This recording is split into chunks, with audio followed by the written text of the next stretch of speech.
number of those killed as a result of terror-related attacks in Kenya is still not clear. And as security forces struggle to contain the threat, one town is under the microscope. And that town is Mombasa.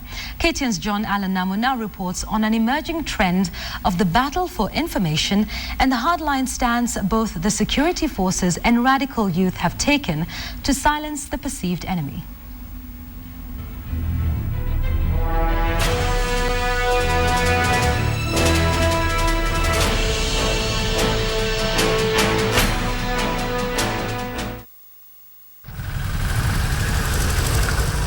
Thursday, the 23rd of January, 2014.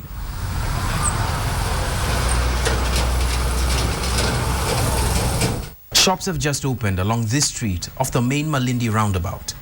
A hardware store's CCTV camera records the events of this early morning. Mohammed Bakhshwain is about to pull into this street. It's alleged that he was going to meet with a senior police officer to discuss new developments in the murder of one of his associates, Faiz Mohammed. What he doesn't know is that he's being followed by 3 men on a motorcycle. Bakhshwain pulls into this street in his Nissan X-Trail. The motorcycle pulls up in front of him. A man dressed in a white shirt, this man here, gets off the motorcycle and approaches the driver's side window. The CCTV clock reads the time as being 8:14 and 46 seconds when this man pulls out a pistol and fires off 3 shots, just as this tuk-tuk passes in front of the window, obscuring the view from this camera. Within 10 seconds, he's back on the bike and rides off with his co-conspirators. It takes a few minutes before the shocked members of the public who were around realize just what happened and who it was that had just been murdered. Christopher, not his real name, an associate of Bakhshwain, tells me why this murder was significant. And till currently, he was very close to police. Mohammed Bakhshwain was a police reservist for many years and by many local accounts, also an informant for American spy agencies, the CIA and the FBI. It's claimed that he was a key cog in the information chain about the emergent threat of the Al-Shabaab. His murder was more indicative to a shift in the current concerns about a radicalizing coastal region than more people realize. The early morning murder of Mohammed Bakhshwain down that street in Malindi lays bare a number of issues in this battle. One of those is the battle for information. On the one hand, the battle to suppress that information by his killers, who by police accounts are Al-Shabaab adherents. But on the other hand, is a battle to save information from informants. By many accounts, Mohammed Bakhshwain was one of them, and they are being picked off by suspected Al-Shabaab adherents. But this battle is brutalizing day by day. Mohammed Bakhshwain was killed by 3 bullets, 2 to the head and 1 to the chest. But there was a far more brutal murder than his that happened about a month earlier. Faiz Mohammed, a colleague of Mohammed Bakhshwain, was beheaded in broad daylight. Ndio kuna dadangu mwingine hapo ndio akanifuata. Ndio akaniambia lakini sasa hili neno hatujawa na hakika. Lakini amepigiwa simu mama ameambiwa kwamba Faiz tushamuua lakini hao watu hawakujieleza ni kina nani. Walikuja kuleta pita, mara wanamchinja, sijui kama mliona. Mara wameweka kichwa juu ya. Sasa hapo kidogo ikatuletea athari zaidi. Nikasema mimi hapa sitaweza kubaliana na hii na nitafuacha haya mambo na hata kama nife lakini nijue kwamba mimi ndugu yangu nimejua hili jambo hili lilitokea ni vipi.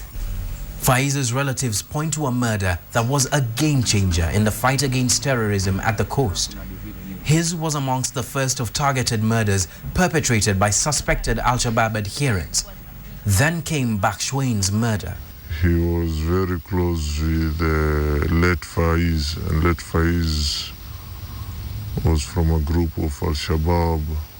Malindi DCIO John Ndongo, who spoke to us on phone, says that for now, the link between these 2 murders is anecdotal, with no real connection other than Bakhshwain and Faiz's friendship. But Malindi-based police officers, speaking to us confidentially, claim that not only are they linked, but there is a kill list authored by the Al-Shabaab of yet more suspected informants. According to Christopher, The murders of Faiz and Bakshuain were celebrated by supporters of his killers, many of whom he claims belong to the now controversial Masjid Musa. In the mosque, though, the young men who speak to me deny that anyone amongst them would perpetrate such an act, but freely admit that it is informants who they claim are supplying the police with false information that ought to be dealt with. Kwanza nikikujua wewe ni jasusi, nitakumaliza. Lakini sasa kijana mimi, sijawahi ona kijana mwenzangu wala hatujawahi fanya tukio la kummaliza jasusi. Na iwapo tutalifanya hilo jambo, tutaona raha. Kwa sababu tunatamani kama leo tumalize majasusi. It's serious. It has reached levels that, have become alarming. And everyone who is claimed to be a spy, no one brings forth evidence to show that this one is a spy or not. His statements are brazen and scary.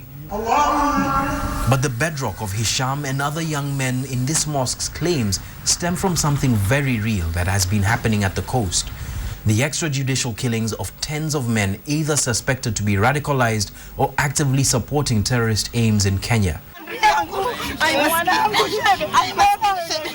Police claim that these allegations are more urban legend than fact, but there is some truth to this that we have verified. In August last year, we went to Kiembeni in Mombasa to gather information about the murder of Salim Nyiro by the police for an investigative report on extrajudicial killings at the coast. We spoke to then 17-year-old Twalha Hassan, Nyiro's brother-in-law, who was in the house when police stormed in, having apprehended Nyiro, leading him to his bedroom and shooting him 6 times in the head. He was withdrawn and sullen when we spoke to him, still in mourning. Less than a year later, we're in Ukunda to interview Twalha again. In his palm is a picture of his father, Suleiman Mayuyu, who we met last year. It is the only picture that Twalha has of his father, that and his memory, because Suleiman was shot to death by suspected police officers in Tiwi on the 5th of December last year. Akafika Tiwi pale, kuna gari kwa yamfuata nyuma. Ndio kwa kuna jamaa yani ameingia ndani ya gari, baba ameingia ndani ya hiyo Nissan na jamaa akaingia jamaa mmoja. Huko nyuma kuna gari nyingine hawafuata. Akafika mpaka Tiwi, jamaa ndio akasema, akaona pale hapana nyumba, akasema nishukisheni hapa. Ndio aliposhukishwa ndio akamalizana naye. The 2 persons went inside the matatu, went straight to where he was seated, and they shot him at point blank range. Today he is less withdrawn than he was last year. His calm demeanor cracks, letting through hot wisps of rage at the people who he believes caused his father's death, men he suspects are police informants. Majasusi. Kuwaua ni haki, maana utamuuzaje mwenzako auliwe afu wewe upone na watoto wako huko na familia yako, huku ule muuza akauliwa, watu wake wapata shida, huko na wewe untulia tu na familia yako. Last year, police said that Twalha's father, Suleiman, was involved in plans to burn churches in Tiwi, Ukunda, linking him to the Al-Shabaab. Twalha bitterly denies this. As he does so, I can't help but notice how he's hardened, more resolute in tone. There's a distinct change in the Twalha before me and the one that I met last year. Back at Masjid Musa, the opinions of its increasingly young flock have hardened as well. These claims not unlike Twalha's. Kitu kitanipa mimi msimamo mkali. Leo wewe umeuliwa, sijui ni kwa nini. Nitachunguza. Kesho ameuliwa yule. Nikija nikiangalia sababu aliouliwa yule ndo umeuliwa wewe. Umeuliwa mwingine kwa sababu hii. Nikiangalia naona na nyote mko right. Lazima na mimi nitaona kwa nini hao wanauliwa kwa kudhulumiwa. Unaona? Sasa na mimi itabidi niweke msimamo. I want to make it crystal clear here. Maswala ya usalama is not about public relations. Wajua public relation na kupigia mdomo story inaisha, siku imeisha. Security of the state remains security. What we're doing is to create that stature where people feel that this is part of the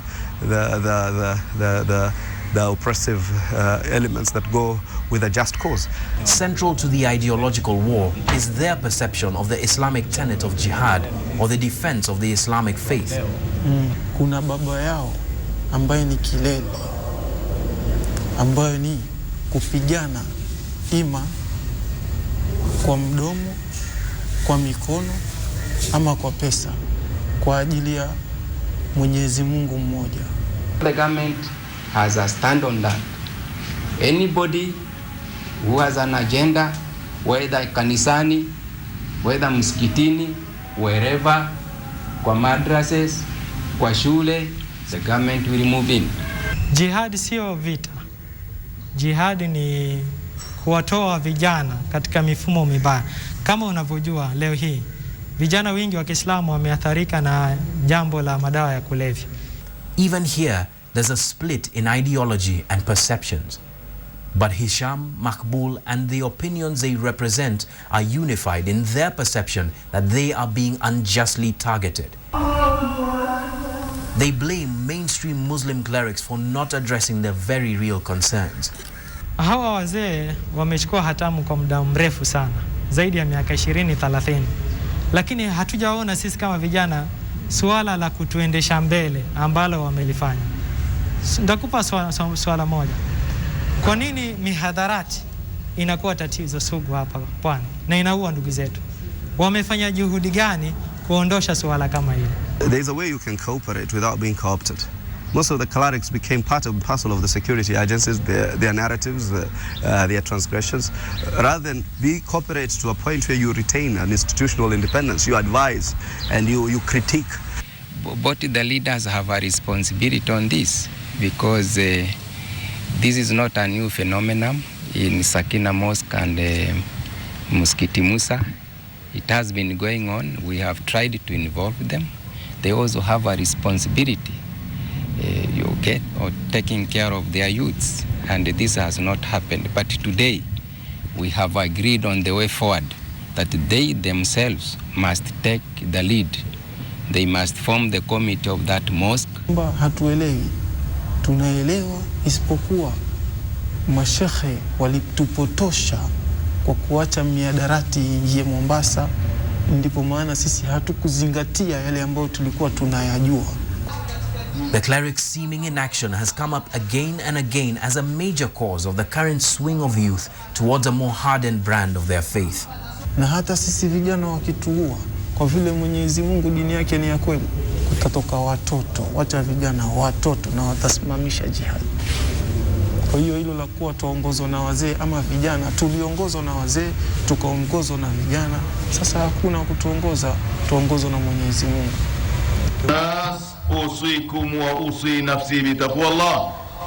A lot of the youth here started coming to the mosque more often after the death of Sheikh Aboud Rogo, but have found his controversial messages still amplified here. Hisham, for instance, has only been back to the mosque consistently for 3 months. I ask him whether he's being misled, given that he may not fully understand the full context of the message being given here. Kwa hiyo nitakapokufa, nitaamini Mwenyezi Mungu anataka mimi nife katika upotofu. Na nitakapokufa, nikienda nikipata mazuri, basi itakuwa faida ni kwangu. John Allan, Namu, KTN, Mombasa County.